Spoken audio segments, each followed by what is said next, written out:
Bonjour mes frères et sœurs dans le Seigneur. Que la paix du Seigneur soit avec vous, que la paix de Dieu garde vos cœurs en Christ. Euh, Nous avons tous appris le départ de notre jeune frère bien-aimé Philippe ce matin. Et beaucoup de gens appellent pour demander ou m'envoient des messages pour me poser des questions sur cette disparition, ce départ subi de notre petit frère. J'ai senti dans mon cœur de faire ce petit clip vocal pour apporter un grand témoignage, je ne dirais pas un petit, mais vraiment un grand témoignage sur la bonté de Dieu, sur les plans de Dieu dans notre vie, sur sa volonté dans nos vies. Pour commencer, je vous donnerai à Maria et à Carlos vraiment mes condoléances les plus sincères et beaucoup de courage dans ce moment-ci. Et je vous parlerai un petit peu de mon expérience par rapport à ceci. Il y a quelques années de cela, ma petite sœur, j'avais une petite sœur qui était jumelle à celle qui me suit directement. Et elle avait attrapé la polio quand elle était bébé. Ce qui fait qu'elle a grandi toute sa vie comme ça. Elle n'a pas marché. Elle était toujours dans la chaise roulante. Donc cette situation a causé beaucoup d'émoi dans la famille, beaucoup de problèmes, beaucoup de troubles, et ainsi de suite. Tout le monde voulait aider. Les grands-parents aidaient de temps en temps. Tout le monde voulait faire quelque chose. On amenait la petite. Oh, mais il y a un marabout par-ci qui fait quelque chose. On le porte, on la porte, on l'amène là-bas. Il y a un guérisseur qui fait quelque chose là-bas. On la porte, on l'amène là-bas. Ainsi de suite. Et ça a duré pendant des années, des années. Et un beau jour, pendant que la petite, elle avait atteint 10 ans environ, on a entendu qu'il y avait Reinhard Bonnke qui venait au pays. Il venait pour une grande croisade d'évangélisation et de guérison. Donc, maman s'est dit, ok, pourquoi ne pas essayer? Voici l'occasion peut-être d'essayer pour voir si l'Éternel peut la guérir, si le Dieu de ceux-là peut aussi la guérir.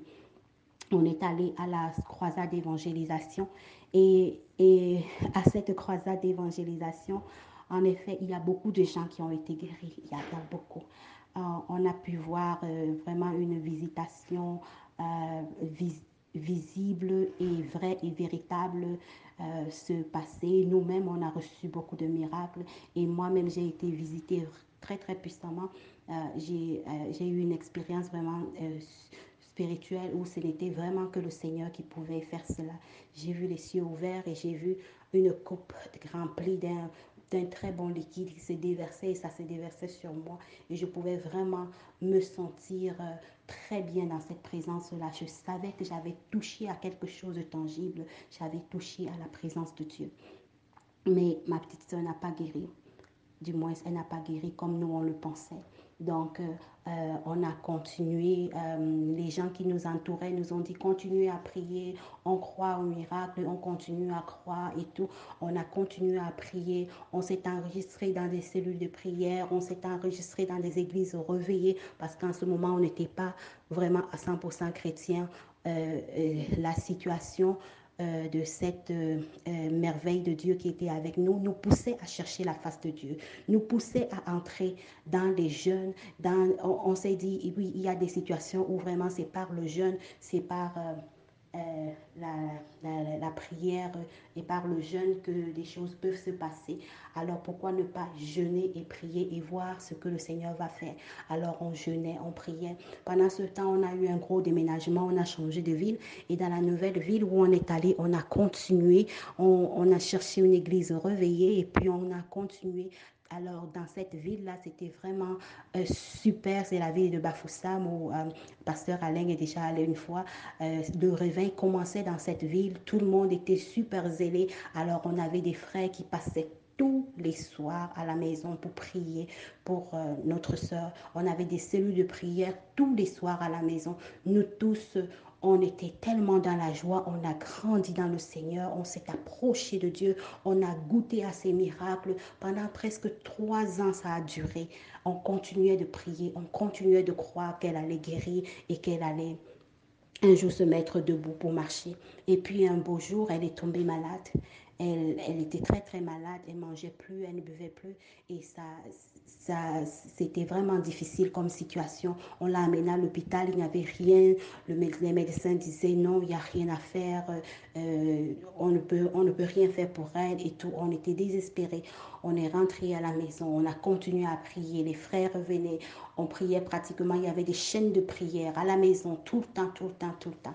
Et puis, la situation s'empirait. Plus on priait, plus la situation s'empirait. Mais nous, on priait encore plus, encore plus, encore plus. Et un beau jour, ça faisait longtemps, ça faisait plus de 2 semaines qu'elle ne parlait plus. Et tout d'un coup, elle a dit à maman, peux-tu me réciter la prière du Notre Père? Et maman a dit, ok. Et elles se sont mis à prier ensemble. Elle a dit, Notre Père qui est aux cieux, que ton nom soit sanctifié, que ton règne vienne et que ta volonté soit faite sur la terre comme au ciel. Et elle a fermé ses yeux et c'était tout. Elle a fermé ses yeux, elle a dit, avant de fermer ses yeux, elle a dit, c'est bien maman. Elle a fermé ses yeux et moi j'étais là, j'étais à côté de maman pendant tout ce temps et maman s'est mise à pleurer parce qu'elle venait de comprendre que, c'est la volonté de Dieu qui venait de se manifester en ce moment-là. Nous avions prié, nous avions recherché la face de Dieu, nous avions cru de toute notre force. Et en ce moment, c'est la volonté de Dieu. C'est ce que la jeune bénie de Dieu qui nous avait visité nous disait en ce moment-là, c'est bien. Et puis elle a fermé ses yeux.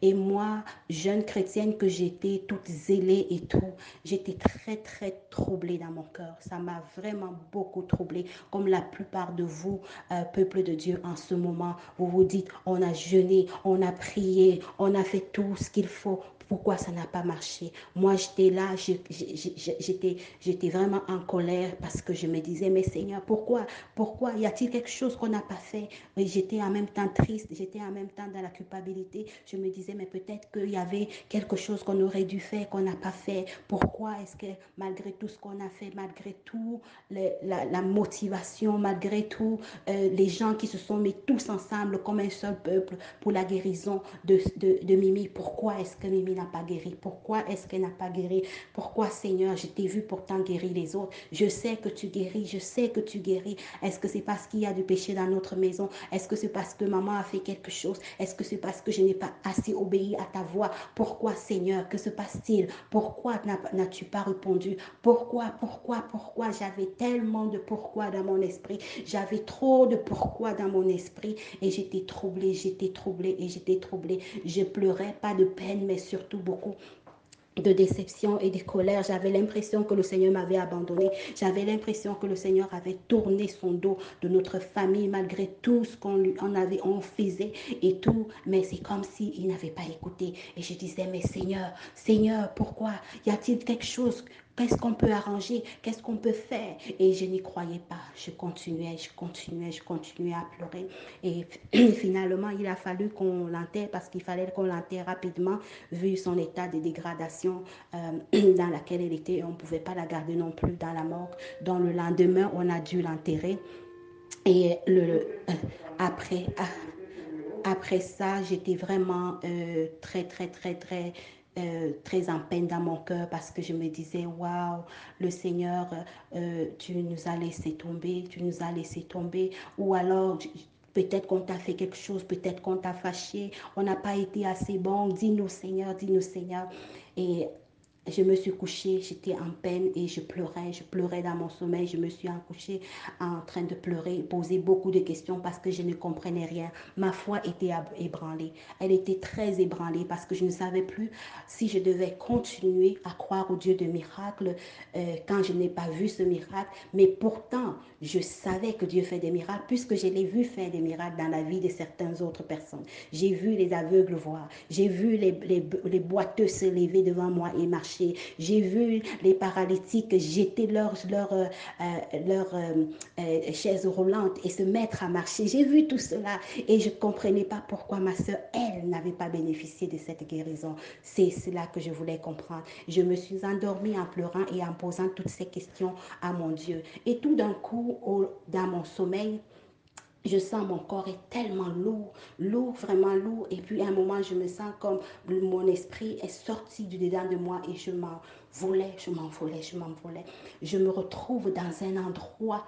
L'endroit est tellement magnifique, c'est beau. Il y a un beau paysage. Je ne peux pas tellement décrire. C'était tellement beau qu'il n'y a pas de mots vraiment que je peux utiliser pour détruire, pour décrire pardon, cet environnement, cet endroit, c'était paisible, c'était vraiment beau, il faisait beau d'être là-bas, c'était tellement glorieux de se retrouver dans cet endroit. Et puis tout d'un coup, je vois une jeune fille en train de courir dans les champs, je regarde et puis je dis, mais tiens, je connais cette personne-là, je la connais, j'avais le sentiment de la connaître vraiment très profondément. Cependant, quand je veux me lancer pour aller vers elle, je vois qu'il y a comme un fossé entre elle et moi. Il y a un grand fossé, mais j'ai l'impression de vivre dans cet endroit, mais en même temps, l'endroit semble éloigné de moi. Et je crie très fort, je l'appelle, je dis, Mimi, attends-moi, je viens, je viens. Et tout d'un coup, elle s'arrête dans sa course, elle se retourne, et elle ne bougeait pas ses lèvres, mais j'avais l'impression, j'entendais tout ce qu'elle disait dans sa tête.